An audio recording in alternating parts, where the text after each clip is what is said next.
तुम्ही उच्च न्यायालयामध्ये जाणार आहात, काय तुमचं म्हणणं आहे काल नेमकं? कालचा जो पोलिसांचा रिमांड रिपोर्ट पाहिला त्याच्यानंतर आमची 100% खात्री झाली की हे पूर्णपणे अडकवण्यासाठी बनावट प्रकार करण्यात आलेला आहे.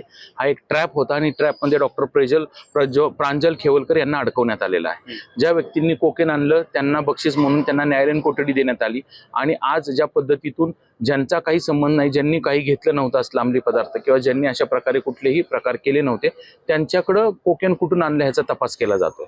म्हणजे साप म्हणून भुई थोपटायचा हा प्रकार आहे आणि अशा खोट्या कारवाईंचा आता आम्ही निषेध करून म्हणजे चुकीचा आहे याच्या समर्थनार्थ आम्ही सदरची बाब ही FIR रद्द करण्यासाठी उच्च न्यायालयात तर 100% जाणार आहोत. तसंच दुसरी गोष्ट म्हणजे प्रांजल खेवलकर पहिल्या रिमांड रिपोर्टमध्ये हा सराईत गुन्हेगार आहे अशी देखील खोटी माहिती पोलिसांकडून देण्यात आली. त्यासाठी देखील आम्ही 50 कोटी 100 कोटीचा दावा ठोकणार आहोत. प्रांजल खेवल हा MD मेडिसिन डॉक्टर आहे, त्याच्या विरुद्ध सिंगल एक NC सुद्धा दाखल नाही, त्यांनी कधी पोलीस स्टेशनचा चेहराही पाहिलेला नाही. अशा माणसाला ड्रग्ज प्रकरणात खोटं अडकून तो सराईत गुन्हेगार असल्याचं भासवलं गेलं, हे अत्यंत दुर्दैवी आणि चुकीचं काम आहे.